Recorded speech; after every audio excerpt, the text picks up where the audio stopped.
All right, welcome everyone to the October 2023 meeting for the Austin CAD User Group. This month we have Shelby Smith coming in to give us a little talk and demonstration over using corridors in maybe a little bit more unique way than normal. So welcome, Shelby. We are so glad to have you here and hear about what you are going to tell us about. Thank you. I'm glad to be here. So I will kick it off here. Let's see if I can kind of rotate some screens around. So if I go ahead and share.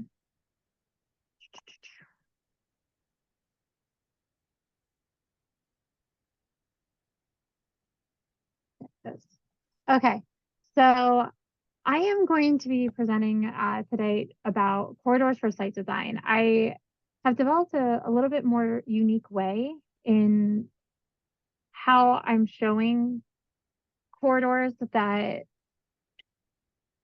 instead of using them for a linear tool, I've been trying to apply them to a non-linear format. My projects that I have are more non-linear in the way that they're presented, although I do work on a lot of public transit facility headquarters. So there's access drives, sidewalks, parking lots, but they're not complex like as if you were doing like a shopping plaza. But I've been trying to perfect the method in which I'm doing it. So hopefully some of this will make sense to you and that it's something that maybe you can implement as well. So on the screen right now, this is actually one of my projects that I'm currently developing and working on. We're working towards like about a 90% submission. So a lot of it's been figured out, but I'm still working out some of the finite details, such as like the ADA and things like that. But pretty much everything that you see in terms of grading is corridor. I haven't really used any other format, no feature lines, except for those extracted from the corridor itself. But just to give you a little bit more information about me, this is something that we do with my company when we have presenters. So I am the CIM manager for my company, and I'm also an Autodesk Expert Elite, and I contribute to the community voices and the AutoCAD community tips. I've been working with AutoCAD for about 20 years, and 12 years I've been a site designer, working with Civil 3D a little bit longer than that. And my work experiences, I've been in oil and gas, private, commercial and residential. I've done facility site design and some street projects as well.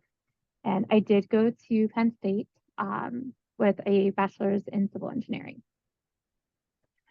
So why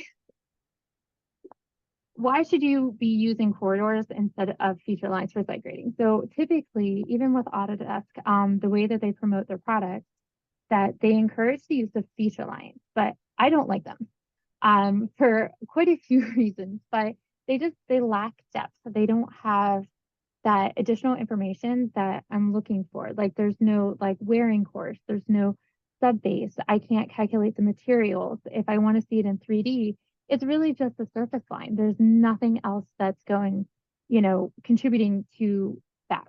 So they're just break lines. They're just a 3D line and that's it.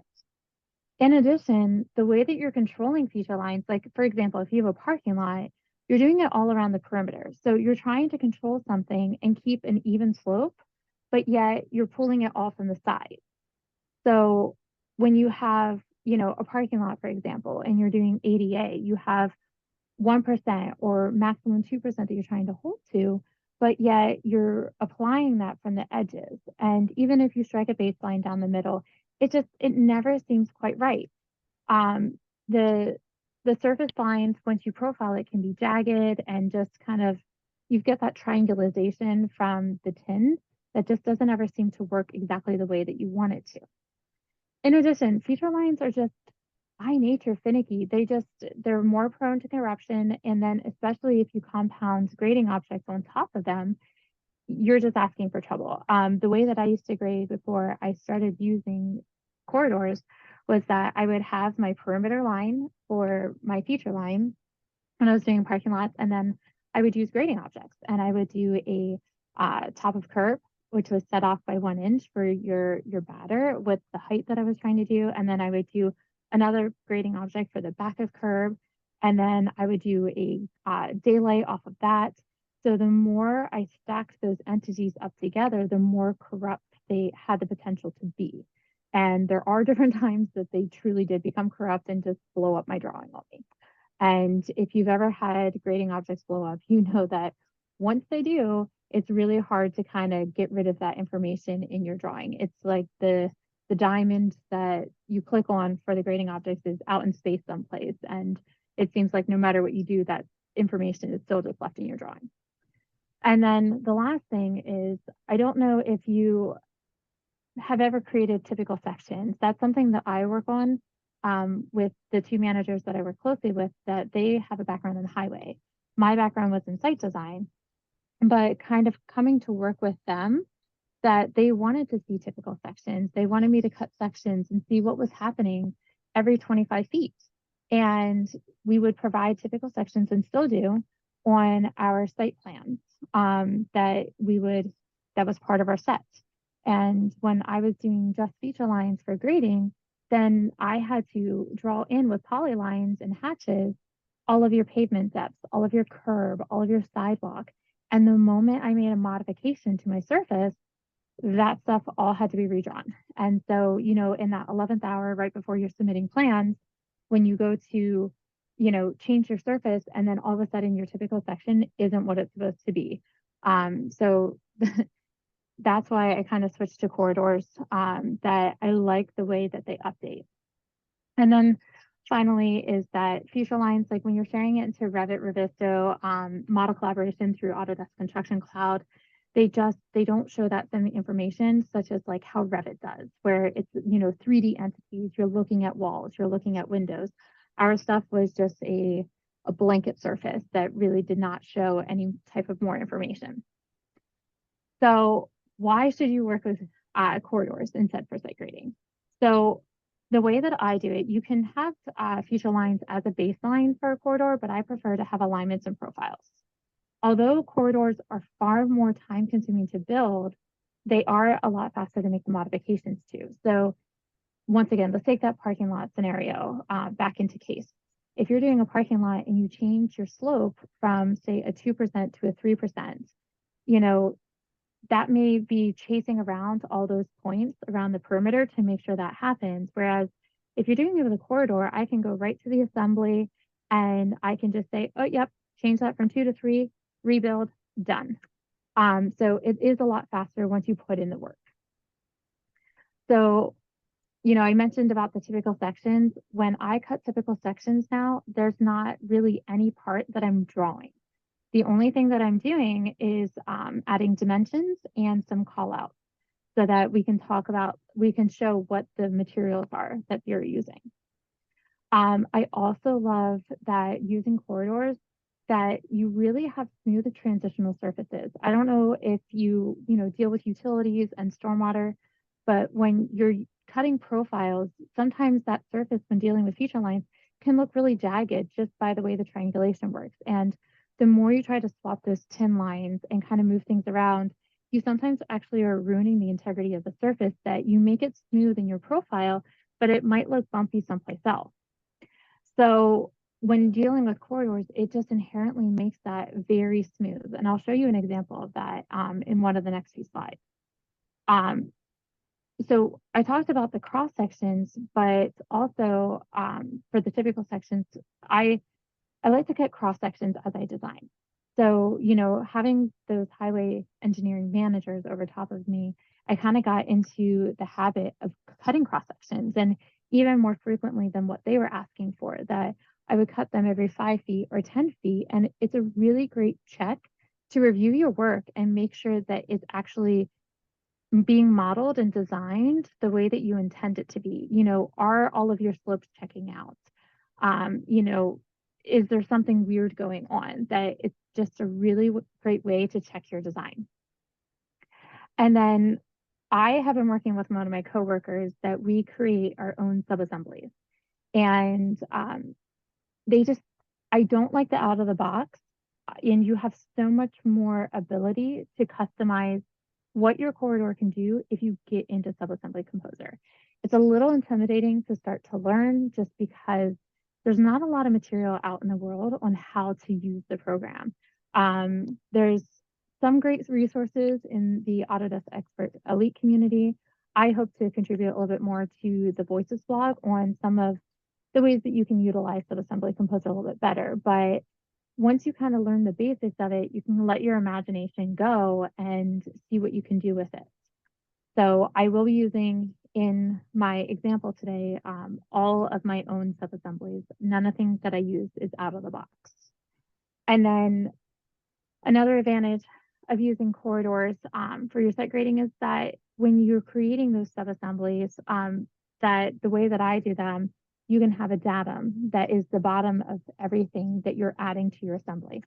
So when you're looking to do your earthwork takeoffs, you can add the datum surface and then do a comparison with your existing to see how much topsoil that you're, taking off, instead of doing all of the offsets of your surface with bounded volumes, et cetera, that, when I have my curb, my sidewalk, my pavement, that it's taking the bottom of everything, and then I can compare that to my finished grade, or I can compare it to my existing grade too. And then I use the compute materials as well. That I think that that's something really neat when you're trying to do your cost estimates, et cetera, that I actually create my own curb. That is what we detail on our plan sheets, so that it is the same amount of concrete, et cetera. That it's something that will make it a lot faster to do those material computations. And then I also am able to share these 3D models, because they're truly 3D models. They're not just break lines, with Model Coordination, Revisto, or Revit. I do export the corridor as solid, and I have shared that with our Revit team that they're able to import that. So moving on, here is one of our stormwater profiles for a project that we are currently working on. And as you can see, that surface line is just so smooth. Going through the profile, that there's no jaggedness to it, and that's following and cutting through my corridor at different angles. It's not, just smooth right down the middle. It's actually going on different angles. Here is a typical section that I provided on that same plan, and everything that you see as far as hatchings and like the actual entities, those are all corridor parts. There's not any part of that that was hand drawn. So the only hand-drawn parts were the dimension lines and the callouts. Even the parts where it says fence and baseline, those are feature lines that I have that I projected into the typical section with customized labeling. So all of that is also automatic, that I did not draw any of that either. And then here is that project that I am working on. So everything that you see in this, this is the same as the opening slide, that this is all corridors put together, although that the building is shared by my Revit team, that those are 3D solids that I brought into it. And this is another project that I did. If you haven't worked with corridors much before, code set styles are your friend. And this is a project that I did, and I edited the code set style so that the pavement was a dark black and then the curb was a light yellow, that we exported into Revisto so that they could see what everything looked like next to the building. And then the giant yellow block on the left is actually a extremely large generator, because this is a pump station. So, all right. Now that you know why I think you should use corridors for site grading, let's actually get into some of the files.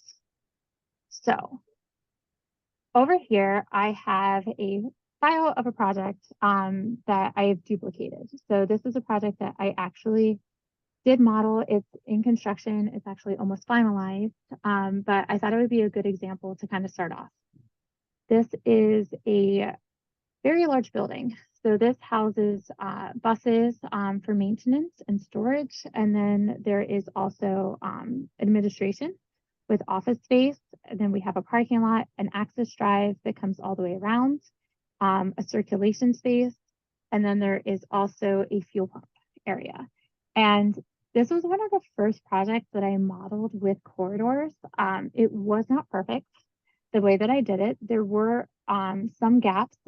My goal is always to try to have no empty space in my corridor. I want it to be kind of like a blanket to make sure that I'm capturing all the different areas. But on this project, when I did model it, I did have some tin areas versus corridor areas. But it still worked out. They still were able to construct it. It just wasn't perfect, to say the least. So the way that I would do this project is that I start and I have this baseline that runs around. This is my main baseline. It's baseline A. And then I prefer to have as few assemblies as possible.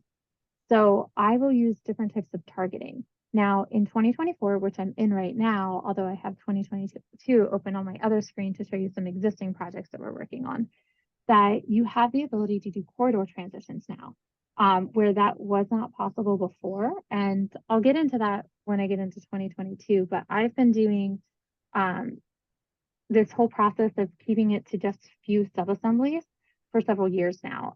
Jeff Bartles had a video, I think it was back in 2016, 17, 18, somewhere around there, that he created he called it a number generator. I refer to it as a dimension control, but we use it to override the properties where you could profile it and assign part of your assembly a different value. And that's important because instead of, for example, having, say, 2% here for your cross slope, if you're using that number generator and that value, you can actually control that slope. So you can make it be 1% and then transition it to 2%. And then maybe you want to go to -1. That it allows you that flexibility in how you're assigning that information, but you just have one assembly. I think it's easier to manage the transition rather than having 50 assemblies to work off of. And not only that, but when you have those transitions, it's smoother, right? Especially if you're looking to go from 2% to -2%. You don't want to make that transition immediately. You want to make sure that that is smooth and continuous. So I don't know if anyone has extensive experience with corridors, and I do want to mention right now that I love questions. So if you think of a question while I'm presenting, I would love to hear it and address it while I'm presenting versus just continuing and waiting for questions at the end. So please feel free to ask questions. Okay, so for this one, I'm going to start creating a corridor around here, and then we're actually going to target the sides with the alignments that I have. I like to do manual intersections, especially when dealing with site grading versus intersections. I just think that it's a better approach. So I do have things set up here already, so because it takes a while to build a corridor. So I was trying to make this as streamlined as possible. So I do have a few assemblies built. I do have some offset alignments as well as my basic baselines. And then I also have created some connected alignments. So, do I see a chat?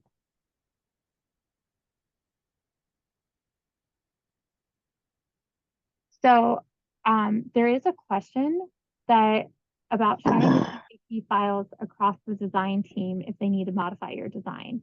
And yes, those are available on a shared server for everyone in the company to access. The only thing you need to be made aware of is to add them to your tool palette. So you just need to make sure that whoever is accessing the drawing imports all of your available sub-assemblies that you have created. But that's a great question. Thank you. Okay, so try to expedite this quickly to kind of show you how I build these corridors. So I'm going to create a new corridor. We're going to work with baseline A, and I'm going to start here, and we're going to target my existing surface that I have. Okay, so I'm just going to go ahead and let it go.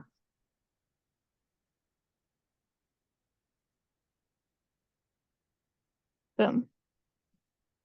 So I do have a unique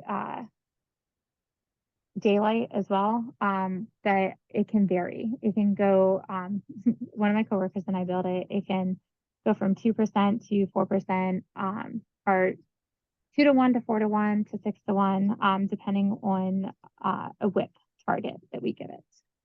So I'm going to go ahead and start modifying this. So if I like to do it through here to modify the region. So I can assign it, instead of focusing on this, I can do the target, and I can do your target offset. So I name mine for right and left, and this means that it's heavy duty.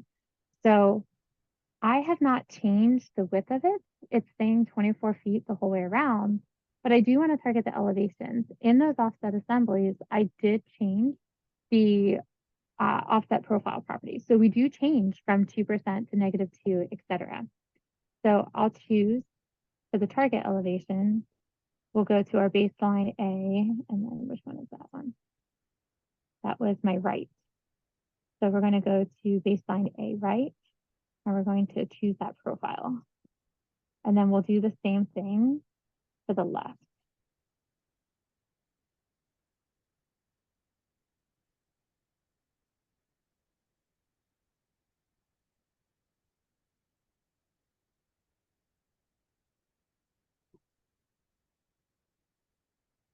Okay, so now I'm going to split this here.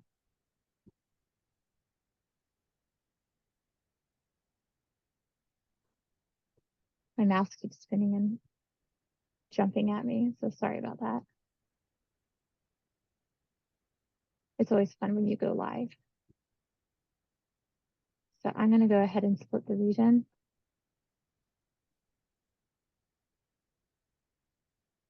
If it lets me.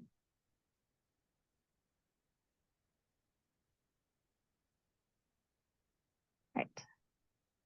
I'm going to split it here.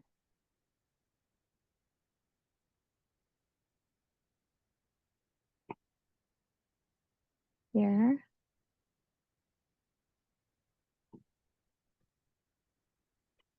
And I'll split it here for now.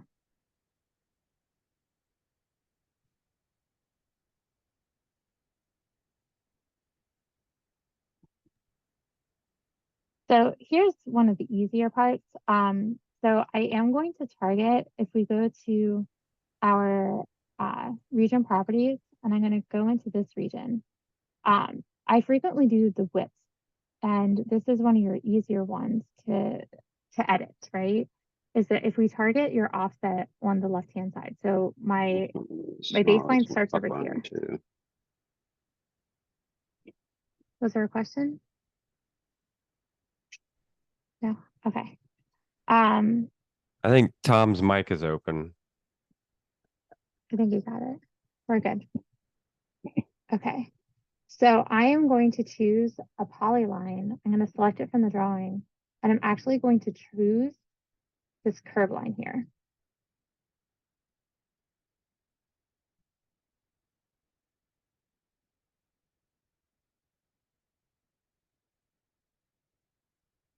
And then it builds out to that curve line for me. Now, this part here is edited by your frequency, and we can edit that later, but I'm kind of doing it on the fly. So I'm not going to worry about it at this current moment. But you can edit your frequency to get this to hit that corner. Okay, so I personally like to keep my corridors all as one. Some people, when they make their corridors, like to split it into a few different pieces, but I don't like to do that. I like to, if possible, kind of keep everything together as long as the site isn't extremely large. So I'm going to go into my corridor properties, and I'm going to add another baseline. So I'm going to add a baseline, and I'm going to choose that baseline B that's running through my parking lot. And then I'll add a region to it.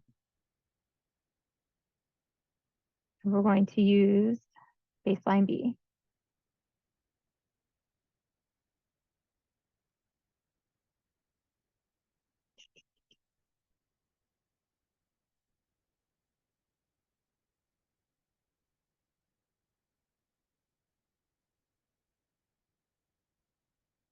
Okay.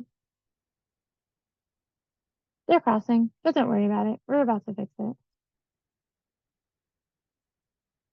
I'm going to pull this back because we're going to manually do these two intersections real quick.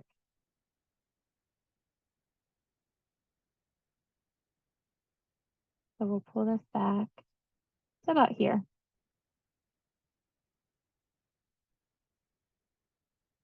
And then once again, we can target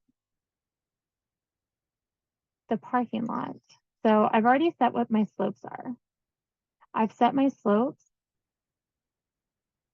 to be 1% to the one side and 3% to the other side as we were trying to maintain ADA. So I'm quickly going to target the outside of the parking lot. So we'll throw in that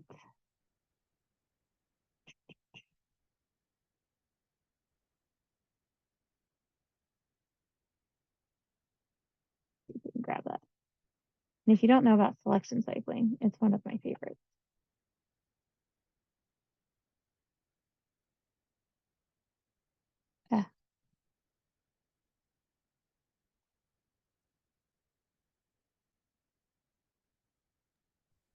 What is the frequency setting on there? That's 5,000 seems pretty large for a small site. What do you mean? What's 5,000?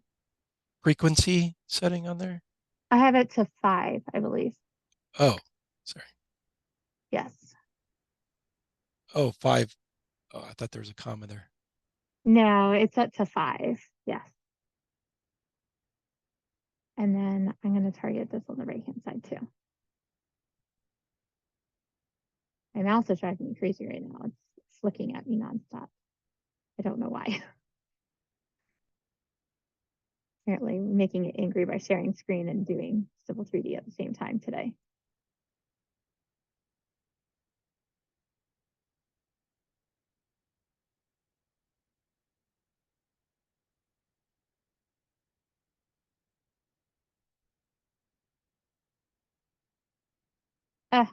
Of course. We'll remove this one for now. It's going to fight me. Sometimes, so sometimes things happen for a reason. That I've had this happen occasionally before as well, that it doesn't like, now it's going to fight me. It doesn't like it when it's one solid line. So if you're targeting left and targeting right, if your polyline is solid the entire way, it's continuous, it will actually fight you. That sometimes it's better to break it. That if I break it right where it hits here, and then do the targets, it will work. Where it doesn't, if it's continuous, it's like the left-hand side targets to the right-hand side, that it actually crosses over itself. So if we fix this real quick.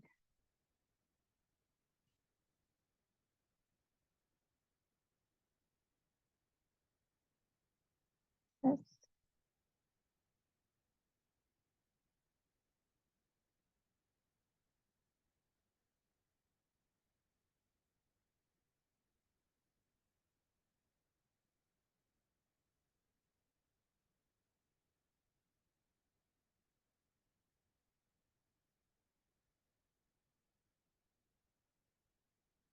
That it then takes the shape of what we're doing. Okay, so I don't want to get too close on time since it's already 1:30, so I probably won't do all of them. I'll just do the one access drive so you can kind of see how that's built. So I like to go, I created the connected alignment, right? So I have the offset alignment that is set to what I am mimicking with my assemblies, and also the target elevations that I have set. It's mimicking the baselines that I have. That now the connected alignments are bringing those offset alignments together. So to do manual intersections versus using the intersection tool, there's 2 ways you can go about it. Just like in the intersection tool, that you can target either the pavement edge to meet and keep the original design of your primary access drive, or you can match crowns. So if I wanted to match crowns in this case, I would pull this back and only have, the opposite side and allow everything to kind of target and build out to this baseline A. But instead, I'm going to be going to the offset because I want to maintain the access drive as the parking lot is secondary for me. So once again, I will go into the corridor and I will add in the other baselines. So I'll add a baseline, and I'm actually going to choose from the drawing because I don't remember what I named them.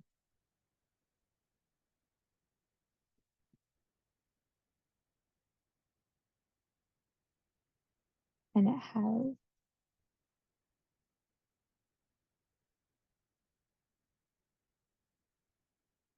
and then we will go into the assembly.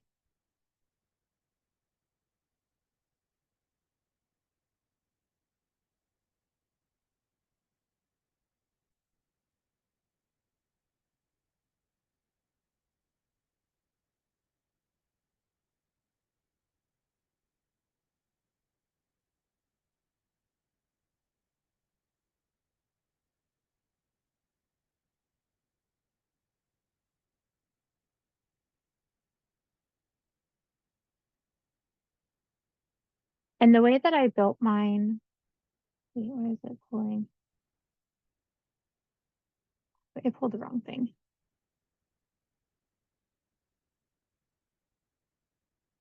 Not helpful having a flicking mouse today. What this?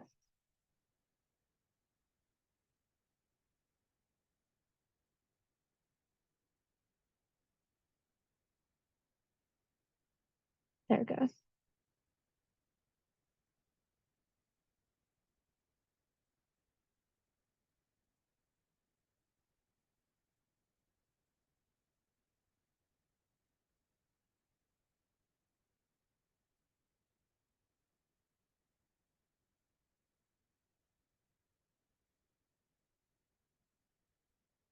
So we'll start it here. And you want to make sure that you choose your start and end so that it's not overlapping with your other corridor. And then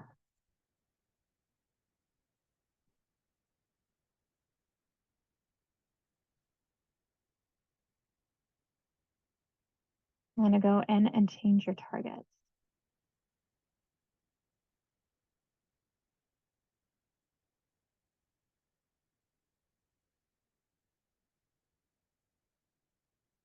So if I change the targets, then I'm going to choose the two baselines that I have.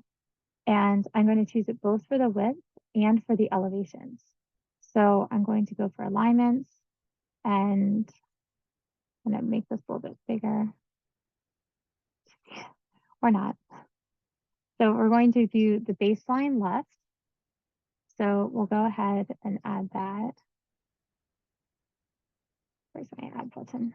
There it goes. And then we will do baseline B, and we'll add that. And then we'll do the same for the elevations. That I will choose baseline A left, add that in, and then we will do baseline B and add that in. And then if I click OK, it does that build to target your baselines the way we wanted to. Are there any questions so far? I'm a little curious about how you have the profiling set up for how you set up all your grades to get to this point. You want to know how I set everything up? How you set your profile grades? Yeah. Okay, absolutely. So if we jump over here, I figure things out a little bit on the manual sense. So I figured out, by just like your normal figuring, right? On what you need your building elevation to be, like when you play around to see rough grade wise, what you need that to set to. So once we set the building elevation, I hand calculated out, okay, if I have this amount of sidewalk and then, you know, my curb height and whatnot, and then if it's 20 feet of parking spaces, 12 foot of access drive, what elevation do I need to hit along that access drive? So here are the profiles that I've got going on. So this is your baseline A that travels around, but this is your baseline B. So this is starting at the intersection of baseline A. So I make sure that those elevations match. And then I'm coming up at 2% and then 2.34, adding in a vertical curve and then coming down again. So we're cresting in the middle to make sure that this plaza is matching up with the building. And then baseline A, which is coming around, that we've got coming off of the road here, transitioning up at 4.5%. So your driveway is actually coming up and then it levels out when it gets along these parking stalls here. So it's leveling out because this is a massive building, right? So this building is quite enormous. It's housing, I think it's 30 buses just for storage. And then it has the maintenance area. And keeping all of that at one elevation and being able to maneuver all the way around it, yet controlling stormwater can be a little bit of a challenge. So we're using our cross slopes in a lot of senses in order to get the water to go where we want it to be and making sure that we have some sort of positive drainage. So the slopes, when you're looking at the profile, don't look like much, right? We're at 0.85, but we're maintaining a 2 to 3% cross slope around. So there is a bit of hand calculation, figuring it out as we go around. And then I do have baseline A1, which picks up from A and comes around this corner to maneuver around this fueling facility that we have. And then once I set all of the perimeter parking areas, which is what I was doing here, then I take another baseline. And I've used feature lines and set them relative to surface. But you can also do an alignment and profile it if you so choose, if you kind of want to make sure that it keeps all of that smooth transition. And then I build another corridor on top of that. So I have come to this practice of absolutely layering corridor on top of corridor. And I extract the corridor feature lines and I target them with other corridors. Does that answer your question? Yeah, totally. Okay. I have another question though. Sure. Down at like your drive entrances, how do you deal with the ADA crossing your driveway? Is that controlled? Like here? Yeah, is that controlled through the profiles of your offsets and centerline? So it would be. This is actually kind of in a rural area, so there is no sidewalk out here. It's just a road and then the access drive coming in. So we don't have any type of crossing in this area, but yes. So that actually kind of goes into one of my other examples. And I think I will jump at this point to kind of show you how, because I wanted to show you a little bit of how I go about building it. And give you an example with that. But the more fun projects, I guess you would say, are the ones that I already kind of have in process. So I'm going to jump over to this one, which is actually my current project that I'm designing at the moment. There it goes. Okay. So this is one where we do have to meet ADA, right? So we have, and sorry, I tend to do a lot of viewports going on all at one time. So this one has an access drive coming around, and then this entire plaza area has to be ADA accessible, as well as this sidewalk, which is street frontage. And then we also have a sidewalk here that has to be ADA accessible. So the way in which I built this one is that that dimension control that I was talking about before.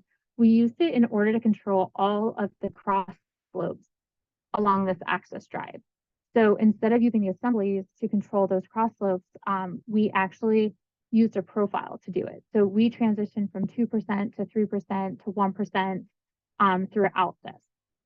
And then it's actually, if you see when I kind of hover on it, that it has that curb line that it's building that kind of sweeps in for the sawtooth for the bus facility. And then what I ended up doing was extracting the top of curb feature line. And then I have another baseline that goes around the building and is set to the finished floor of the building. And then that goes out and targets that top of curb from the first corridor. And then once I have that corridor, I built the parking corridor, which then targets the other side top of curb. And so it's a process of making sure that you build them in a certain order. So if I make modifications to the access drive, then I need to rebuild the other corridors, but I can't rebuild the plaza until I rebuild the first corridor because it's taking information from that first one. Does that make sense? Yeah, that looks like a lot of the process I use for just surface work where I'm layering them, but I'm following where you're going with this. Okay. Do you want to elaborate on your surface work? So in And what my we're talking surface work, I create basically the interior, what I'm doing, and then I use it as a target for some additional work Okay. in different places. So depending on the complexity of the site, I could have 5 surfaces, one for a pond, detention pond, water quality pond, the building and parking lot, any walls and slopes, stuff like that. So when you're doing your surface creation, are you doing it with corridors or are you doing it with feature lines and grading objects? So most of my surface work is feature lines. I do corridors for really the most linear stuff. Right. But I'm seeing where I could try and build out some more using this method. Yeah, so, and that's the kind of the tricky part. And I've had conversations with Autodesk about this too, is that corridors are inherently a linear tool. They're Right. meant to be used in a straight line. So when you try to apply them to a nonlinear sense, you just kind of need to get a little bit more creative in how you're applying them, right? So for example, it would make, life a lot easier if I could strike this access drive and then target inward towards the building for the plaza. But as we all know, it doesn't work that way because corridors, the moment you target in, they cross in on themselves. So you need to target outward. You need to target to the other entity, right? Corridors work a lot better targeting out versus targeting in. But it's getting a little bit more creative in how to apply them, but I like it that once you have it, you can look at all the pieces together. And like I said, like I share this that I can export the solids. If you ever, work with corridors, that once you select it, you can export the corridor solids into other entities. It'll go into other drawings, etc. That I can go here and extract solids and then export it. There.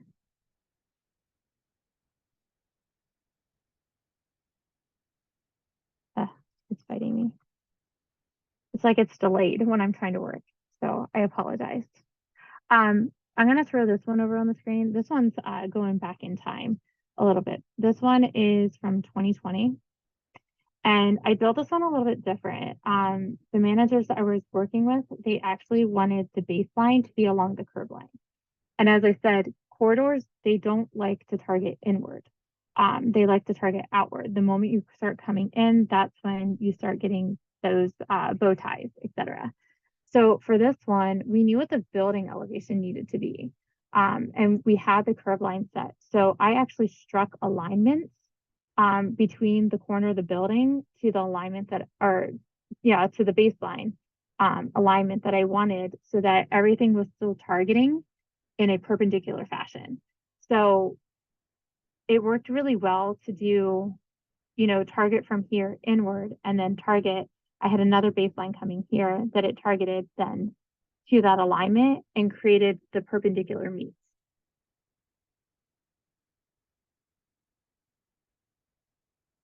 And you can see on this one, I did do hand grading with feature lines, but the majority of it is corridor. And once again, this one was done in 2020. So this one it's been a hot minute since I designed it. Are there any more questions? I want to make sure that I answer questions as well, but I wanted to show you a few examples and how I've implemented it and built them out as well. I got a question. Yeah. Have you ever done anything with like offset alignments as targets? So Oh, that yeah. they say parallel to your parent alignment, and maybe do some like widening components. But in the real question that behind that question is, when you have that offset alignment, you also have the ability to have the offset profile. Right. Instead of using a feature line or a separate profile as a target for the elevation.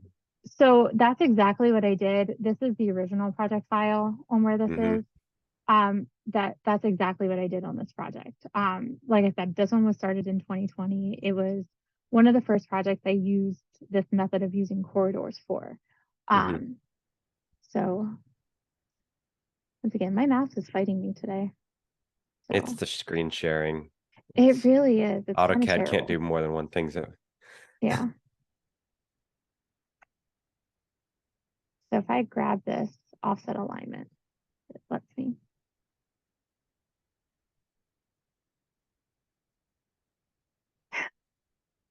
That yes, I used so this entire project is it's not.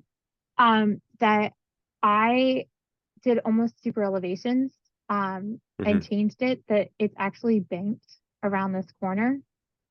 And I did all of it with offset alignments with offset profiles. Excellent. Yeah. And then you throw in 2024 transitions. Yeah. So I don't know if you've tried the 2024 transitions. I was trying to get there, but there's just so much to try to cover here to be able to do that.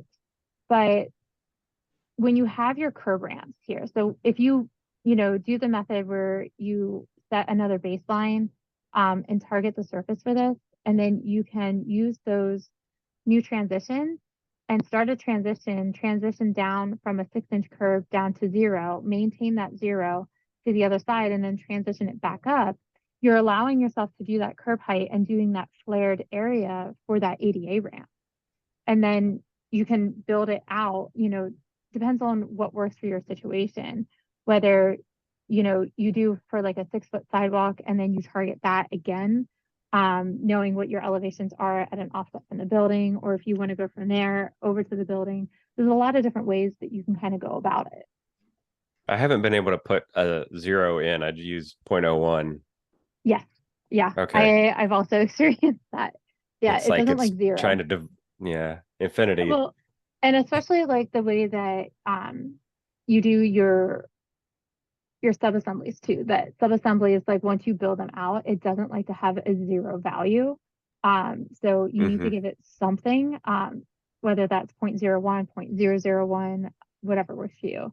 And it's actually funny because I mentioned the dimension control that I was using, that if I jump back over to this one, I think it is, nope, it's this one, that I was talking about using the profile to manage the slopes, and it makes the assemblies look absolutely wild. So, I mean, I showed you what it looks like here. It's nothing crazy, but yet if you look at my assemblies that I have here, that they look like giant V's. That because I am controlling the slopes of all of those assemblies with a profile instead, it just shoots them up into nowhere. But in reality, the slopes are about 1 to 2% in most of the places. So are you using conditionals? No, for any of these things? I am not. Conditional subassemblies? No, I'm sorry, conditional targets. not conditional targets, no. Mm. So if I go to the assembly properties and I look at this one, you can see that I'm targeting the pavement slope to this dimension control that I've added in, but then Mhm. that dimension control is profiled, that I'm getting all of the values from it from the profile. Can you expand that? Expand what? What does that say? Dimension control L? It's just the dimension control. I don't know that it says Oh, I gotcha. anymore. It's basically targeting this is what it is. And then if I go to my profiles, because this is before 2024 came around, right? With the wonderful corridor transitions that we have, that Yeah. then I have it profiled. Let's see here, that this is my slopes. And it's actually ironic. So if I choose this,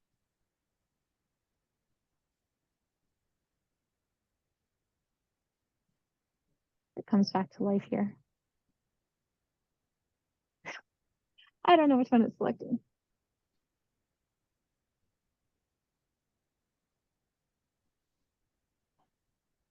Here. It's popping up on my other screen. So if I look at this, and again on my other screen, that it actually likes it to be in, like, if you divided it by 100 for the slopes. So it's going at, 1%, 2%, etc. That those are all the transitions that I've added into it. So when I talk about it overriding, I have that dimension control and then I profile it and then I pull those profile values back into the assembly, which then are used in the corridor itself. That's crazy.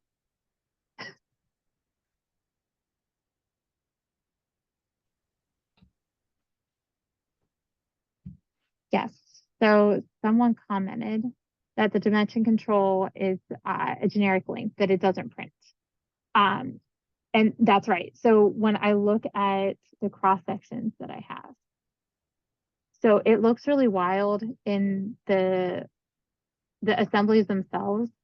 But if we switch over to the cross sections, which they kind of look weird right now, but you can see that everything is normal and it doesn't have that. And I do project those architecture solids as well into my typical sections. So these are the pretty ones down here.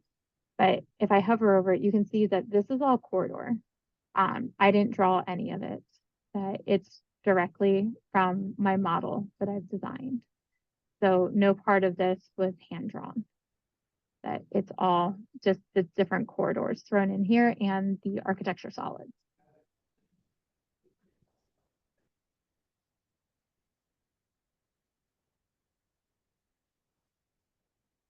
So got about 2 minutes left. Are there any more questions?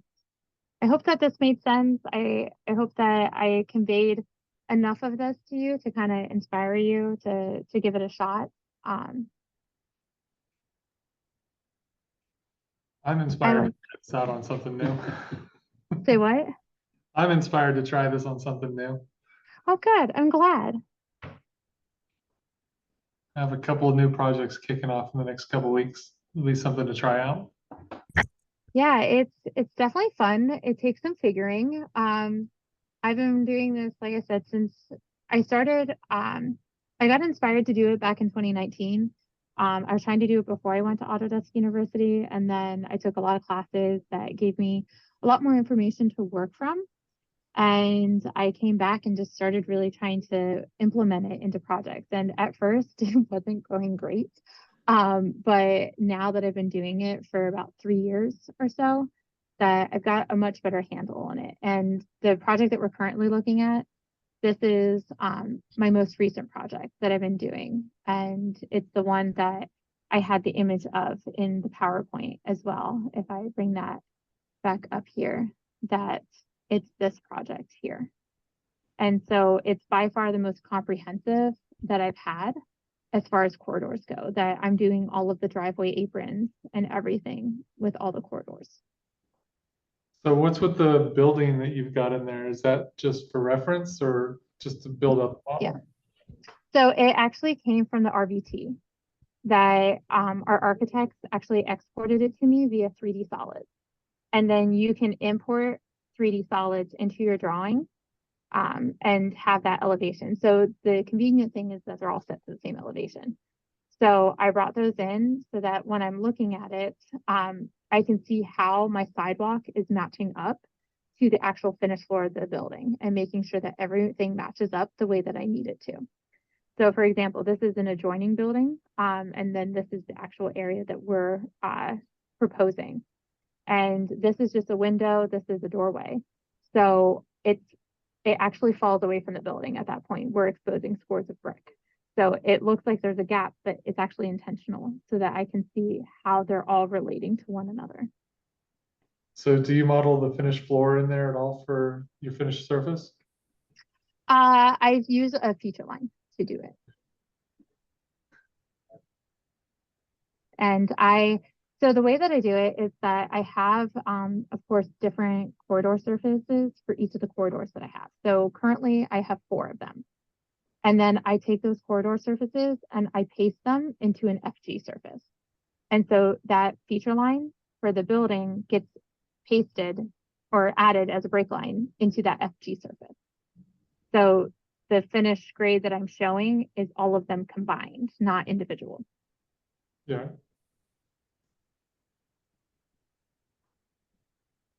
Cool. I'll Okay. tease more? something. One of the things that we've been working on is land development with corridors for the pads. So we're taking feature lines that are going perpendicular to the street center line. They attach themselves to the curb for like at the driveway. And then we're running one feature line across the side of the lot, modeling the driveway, and then coming up at 2% for the garage pad. And then if there's a step, like if it's a townhome or something, that we're coming up with just a little bitty step in the feature line, and then going back at 0, and then running the a corridor section that's at 0% for the however wide the building is. These are townhomes, it's 20 feet, and it's just building these pads out perfectly, and then it just ties into everything else too. It's all dynamic. And I bet if you daylight on the outside of that too, because if you take a feature line and you set it to your pad elevation, and then you can go around the outside of it with another corridor and target your existing grade. To grade out for the daylight. It's super fun. Yeah. Hey, I had another question. Did you mention anything about AU this year? No, I didn't. I mean, I started all of this when I went to AU back in 2019, but I am going to AU again in like 2 weeks, 3 weeks, right? So it's coming up real fast. Flying out to Vegas on the 11th, I think it is. Are you and Christina doing anything special? I'm hoping that she's going to make it there. I haven't heard yet. So she hasn't told me whether or not she's booked her flight, booked her hotel, etc. So still waiting to hear from her, but looking to meet up with different people already and looking forward to it. And I think I'll be in the community zone too for a period of time. Well, those of us that end up going this year, hopefully we'll get to see you and hang out and talk some more about everything that's going on, because there's a lot going on at AU this year. There is a lot going on at AU. So I'll stop sharing. And congratulations again for the your big news here. Thank you. Expert elite. That's amazing. Thank you. Yeah. Yeah. Shelby, real quick, if you don't mind. Yeah. You initially showed us a cross section of I think it looked like a water quality pond, is that right? And you described how even that pond was cut with corridors. I don't think I showed you a pond. I showed you a cross section. And then I had my stormwater profile. Oh, okay. That it had all the inlets. But here, I'll share screen again. Yeah, I did notice in that profile you had gravel and the right side of it. Was that corridor? No, that was just poly lines drawn in. The second one more down. This one? Yes, that one. So That's the that, one I just showed you, oh, the okay, so drawing that's file the for. base material and, okay, so I see concrete pavement. I see. All right. Yeah, so this one is your bituminous pavement, sidewalk. This is a landscape area, Yeah, I curb, got it. concrete, then curb, sidewalk, and then this is the 3D building. Okay, all right. Yeah. Very And neat. Thank then you. this one that I showed, this one is just the stormwater profile, right? So it's actually these structures Mhm. that you're seeing And in that profile. you use pipes for that, use Yeah. storm sanitary SS. And this, well, it's gravity networks. We're not the biggest fan of SSA. Yeah, I know. That's why I was asking. Yeah, but I mean, I didn't normally know the you had that opinion, but many yeah people share that opinion. yeah, but we're taking this in like here and we're crossing. You can see how we're going right through that corner, Mhm, and yet when you look at that profile, everything is just so smooth. mhm. And that's what I love about using the corridors is, if you had all that tin pool, that it would kind of get that bumpy jaggedness, but instead it's just super smooth lines all the way through your profiles. Right. Okay. Yeah, I noticed in some of your profiles, your vertical curves, which you can't really do with feature lines. No, you can't. No. Well, and as I said, it's been such a kind of unique collision of worlds in a way, is that I had a background in land development and site development. And so everything I always did was feature lines. And then I came to work with, I'm in our special projects department, which we do non-linear projects, but they're very unique in their design. But both of the managers that I work for are background in highways. That's where they got their start. And so they wanted to see the profiles. They wanted to see the vertical curves and be able to cut cross sections through things. Like when I first started working on projects with them, they're like, I want to see a cross section of this parking lot. And then I like would try to cut a profile and they're like, well, this isn't what we wanted. And they didn't like the slopes and they felt like, the parking stall should have a consistent slope and transition through the access drive. And like they wanted to make sure that everything they didn't want any kind of variation, which is what I was getting with the feature lines, that sometimes it would be 1.58, then it would be 1.65. They wanted it that no matter where you were at in that parking lot, it was a 1.5 slope or a 2% slope, that they were those nice round values. So instead of overriding your slope labels as you have them because of the tin pulling in different directions, especially around corners, that the corridors allow us to have that really nice rounded number for your slope values. Yeah, it's like the feature lines are criteria based. Like Yeah. your criteria is your ADA requirements, some of that. You move into a corridor, you're parametric all throughout, and you really get that solid model that everybody really wants. Those Yeah, are and like really good looking plans. thank you. They are. They're Thanks. really good. Thanks. And like I also just like the data on surface, right? So like instead of using the generic links from out of the box, I make all of my own daylight.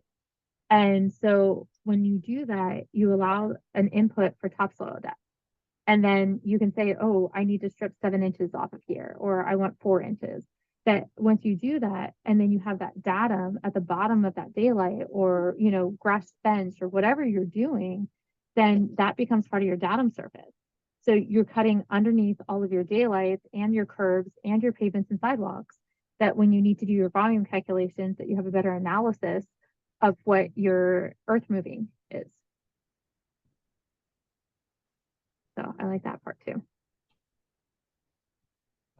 Yeah, now I've got so many things going on in my head about the next few projects I want to work on. So, I Shelby, like it. thank you for coming, presenting this. This was a lot of information for us to absorb, and hopefully more than just me will take this back and try it out. I hope so. And I hope that maybe one of you kind of take it away and inspire me back in return, because I want to keep getting better at it too. So if you can kind of get me to think about something a little bit differently, I think it's a win. Yep. So. All right. Well, then, if there are no final questions, I'm going to stop this recording and we are going to wrap up for the month. Thank you again, Shelby. Thank you.